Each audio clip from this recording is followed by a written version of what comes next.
Hello there. We are back on a podcast episode today. I keep telling Jack he should call it show. I should call it show. Welcome to the Forever Cash live show. How does that sound? Does that sound good? Yeah. All right. In this episode of the show, we are going to talk about what? We're going to talk about, I think, the power of a team, right? Yes. The power of a team. Give us a little sneak preview. Why would you want to build a team?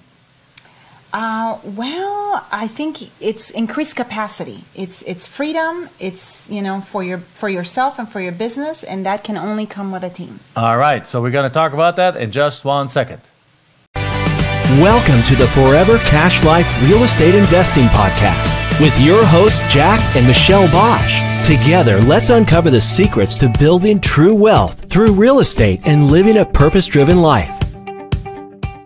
All right, and we are back, and thank you very much for coming onto the show. As always, make sure that you right away like this, subscribe to this, share this, that you put comments underneath there as we talk about, and you hear something you enjoy, particularly if you're watching this here on YouTube. If you're listening to this on iTunes, then make sure you all give us a 5-star review, okay? So go ahead. So now, getting started, we're talking about the power of a team. Now, we have done a podcast a while. I've done a solo podcast a while ago when you were traveling about who should you hire first. And I talked about you should hire first either an accountant or a salesperson, right? Because you got to get your numbers, you got to know your numbers, and you got to generate sales. Yes. Right? So, but let's just talk generally about a team. Why is a team important again? Okay.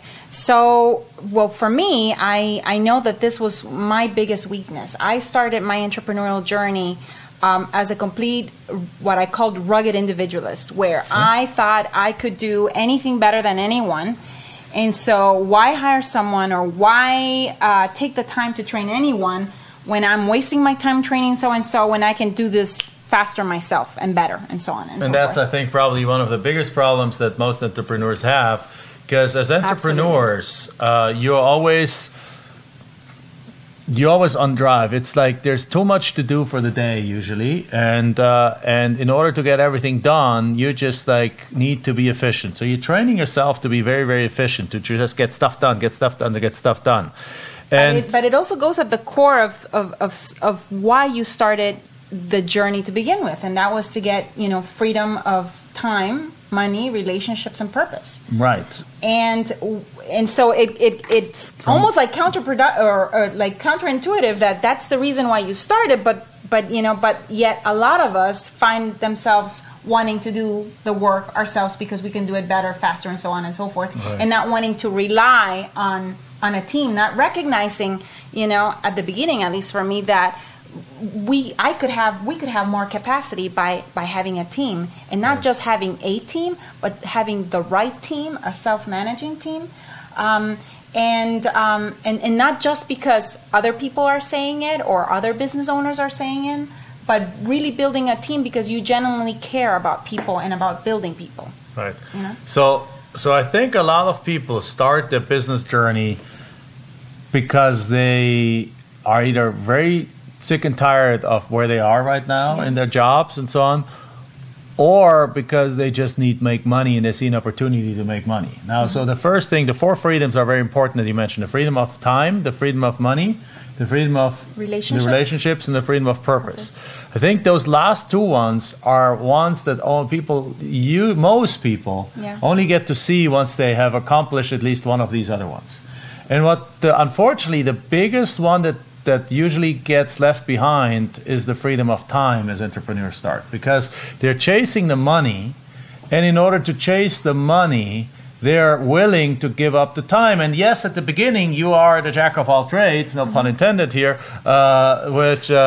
and you have to do everything in order to get to cover your costs and get to provide for your family, whether you're a woman or a man, and to get to accomplish these things. And then at that point where you realize that you're at capacity, it's a very, very hard thing to be able to say, let me step back and let me take 5 times as much time as it would take me to do it, to teach somebody else to do it.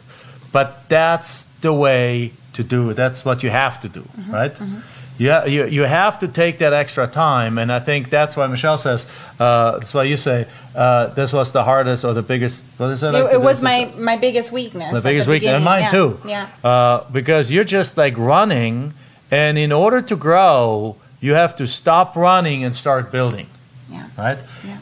And that's where the team comes in, because the proper team in the right places, and we can talk about how that things like KOLBE and so on in a moment, the proper team in the right places can actually get your boat, get your ship moving forward, get your plane, your jet moving forward at 10 times the speed that you could alone. Yeah, absolutely. And not only that, but so you as an entrepreneur are having those 4 freedoms, but as you start building a team and start building those people, the business itself, that team starts enjoying also those 4 freedoms. Right. Because if they depend on you as a sole salesperson to provide and be the rainmaker of revenue, then there's no freedom as a business, as an entity itself. So it's this progression, from having the freedoms of as the entrepreneur, as a team, and as a business. Right. And as a business, and so if we dive into, so how do you grow a team? Who is important in a team? Who do you need? Well, everyone is important, but what kind of a team, especially if we talk about the land flipping part of it, what team do you think is the perfect team to take this business to a really nice, let's say 100 unit plus to 100, 200 deals a year plus kind of business? What team does somebody need there? They need someone that is servicing the inbound calls, because your ability to present X number of offers depends on your ability to service inbound calls, in my opinion. And by the way, team is a loosely used word. Team does not have to mean full-time employees that work 40 hours a week with benefits at your company. Yeah. A team can be outside companies that provide services. Like in this case, we recommend www.landcalls.com as the service that we use and that many of our students use to take those phone calls. Mm-hmm. They're trained. They're very well. They're very well trained. They're very professional, and they have very much experience with our system already. And one even before that is a mailing house, because if you're trying to basically print out your own letters, print out your own envelopes, fold them, stuff them, lick them, stamp them, there's only so much you can do, and you might be an amazing person at doing those things, but let's get real. We should, you're the best at that. I was the best envelope licker out there when we started out. We used to do this all around our kitchen table, and Michelle would fold and stuff, and I would take them, and I literally either take like a wet finger or for a while even like my tongue and fold them and put the stamp on there and so on. But that can be scaled to a degree, but it's at some point of time you don't want to do hours and hours of that. It's not the best use of your time. Yeah. So these are 2 outside team members, for example. And once that is out of the way, it's in my mind, at least in the beginning, the role that you want to maintain is the actual offer making. But anything other than offer making, like for example the marketing, unless you can hire a realtor for the marketing. You could hire a realtor, or if you want to do it at the beginning, that's fine. But eventually, that I think is a role.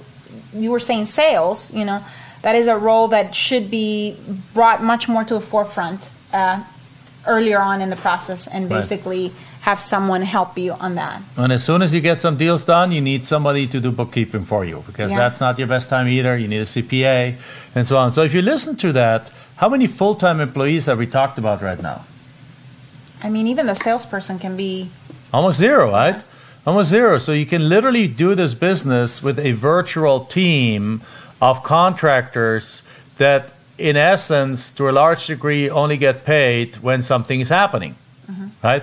So the bookkeeper that has no work gets paid hourly, has no work if there's no deals happening, right? And if there's no expenses happening and no income happening, it has very little work, so it's very cheap. The call center is very inexpensive if you don't send out many letters, right? Yeah. It only actually causes expenses when you send out letters, but that's also when you do deals, right? And the mailing house only incurs expenses when you actually send out letters, which is also when when deals are happening. So your entire cost structure, entire team only starts costing you money when you really get into the gears and when you start doing deals, which is the most beautiful way of building a business, because in that case, your expenses are very, very flexible. You want to go on a month vacation and not do anything during the time? Well, you stop the mailing 6 weeks before, you stop your offers a few weeks before, you stop everything before, and everything kind of like dies down. You go on your vacation, you come back, and then you ramp it up because your team players are still in place. But in no other business, I have to say, you're going to come back from vacation and you're going to go open the mail, and there's going to be checks in the mail, number one, and number two, there's going to be signed contracts. Right, Yay. signed contracts in the mail. Exactly. One of our students just came back from a 5-day buddy kind of trip with his friends, and came back to 2 accepted offers. Right. One of our mentors, he goes on multi-week vacations, and when he comes back, he always has signed contracts in there with more deals and so on, and we obviously do too. So that's the thing. The power of a team really allows you to propel forward. Now, what's some of the key criteria, Michelle, to picking proper team members? Well, number one, I think, is do they align in your values? And if there's value alignment, any skill, any kind of, particular task that they need to be trained, that can always be trained. You can always, pass that on. And there'll be a little bit of, learning curve and ramp up time. But if you cannot agree on, the values to begin with, then that's another mistake we've made in the beginning. We would hire for skills versus for values. Yeah. And that just doesn't work out because to the degree that in 2 occasions people stole money from us. Yeah. Right? Because obviously their values were in this case very much the other way around from ours. Yeah. And one of them is actually actively being sought by the police, and I gave her a plea agreement, but she declined it and actually escaped to I think she lives in Michigan right now, because we tracked her down because we have a skip tracing tool. We know exactly where she lives. Jack knows where she's at. And we supplied the address to the police. I don't know exactly what happened since then yet. But just saying, you don't want to mess with somebody who has a skip tracing tool and can find you. Just as a side note here. But yeah, that's exactly. The value is one of the most important pieces. The next important piece is that you really Jim Collins in his book, Good to Great, says it's not just important to have the right people. You have the right, he talks about having the right people on the bus. Well, I want to add something to that, and that is you got to have not just the right people on the bus, you got to have them in the right seat. Yeah. And having them in the right seat really means that somebody detail-oriented, if you put somebody completely non-detail-oriented in an extremely detail-oriented position, their values might be aligned. They have all the joy in the world, wanting to serve and wanting to do business and wanting to help, and they might be the best team member ever.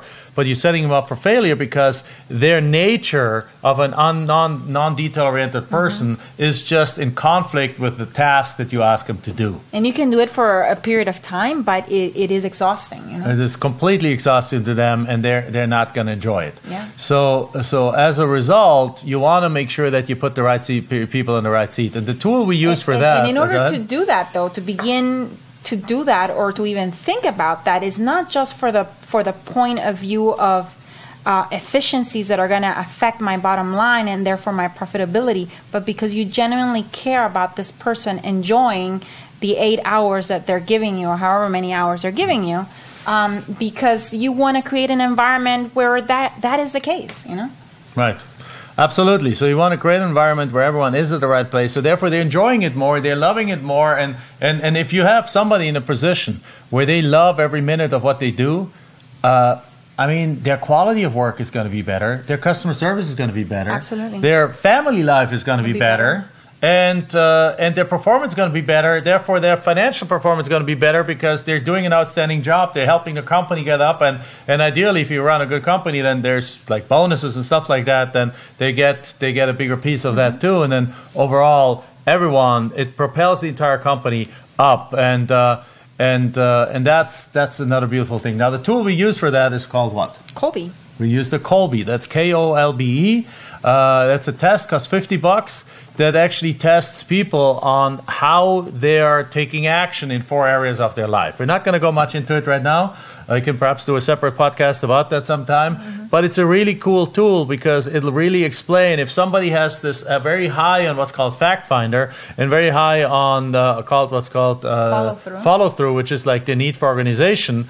Then this is somebody who's going to first ask all kinds of questions, then organize the information before they take action. Mm-hmm. Well, if you have, that's a perfect position to be in a role of, like, let's say, a transaction coordinator, researcher, things like that, engineering kind of type person. Yeah, that will but develop processes and develop processes. But that's a horrible position to put into a role where they constantly have to improvise, where they don't have any where the plan constantly changes, because it goes completely against their nature. Yeah. Right.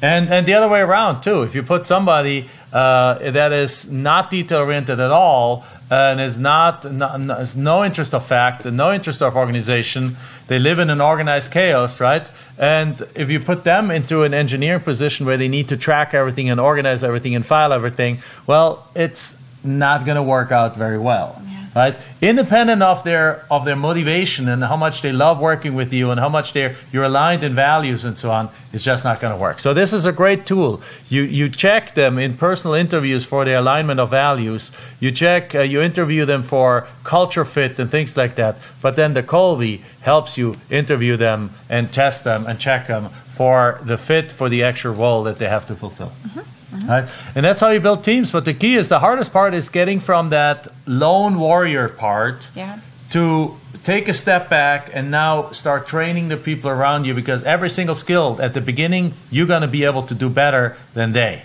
Mm-hmm. And you got to give them a little leeway. You got to give them a little patience. And you got to switch from the lone rider to becoming the trainer of them all. The trainer of people, like so coach. That you a coach for them, so you can bring their skill level up. And soon enough, if you got them at the right position and the right seat in the right bus, then they're going to actually do all these roles better than you ever could. You just have to have that little bit patience. Mm-hmm. And that's why a great team is of importance. We're very proud of our team. Mm-hmm. We're very excited about our team. We had a weekly meeting this Tuesday. We always have a weekly meeting on Tuesday. Yeah. And I was the last one on. I was a little late. So I was on, and we only have 6 video spots because our team is virtual. And we have 6 video spots on it, and I was the 7th to come on, and so I didn't have a video spot, so I kept quiet. I just muted my microphone, and I just let everyone start the call, and it was a thing of the most beautiful thing I've ever seen, one of the most beautiful things I've ever seen, because everyone just went through the process. The leadership of the call changed in different times, and I just basically sat back, and then only if there's like, is anyone else on the call? I was like, hey, I'm on the call. And then I just did my little thing on there, and then I muted myself, got off the call again, and let everyone else run the call, and just interjected a couple of times. And it was a thing of beauty to see how our team coordinates themselves with each other, and as a result, I mean, our business is up, our customer satisfaction is up, our deals are up, our and all of that. While we, in some cases, we just came back from a 3.5-week vacation in Europe. All of that happened while we're gone. So this is a beautiful situation to be in. We can only tell you that it's worth building that kind of organization for everyone, because everyone in the organization too is empowered to make decisions, right? To make their own decisions and to take decisions, because if the values are aligned and you are in charge of instilling those values, then everyone makes decisions as if they're in your same. How do you say that? In your same mindset, or with the same mindset, with the same intention that you would make them anyway. They're not the same decisions, but they're in the same direction with the same intention, and that's a beautiful thing. And often they're better decisions than you might have even made on your own. Yeah, absolutely. It's a beautiful thing. And there's going to be disappointments and frustrations and mishires, but they're all worth it. When you do have a team that works powerfully together and just makes everything easy and effortless. Exactly. Or at least makes it seem easy and effortless. Right. So with that, I say thank you very much. Thank you. And we'll see you in the next show. Enjoyed this episode? Then make sure you like, subscribe, and post your comments and questions below the video. We're looking forward to hearing from you.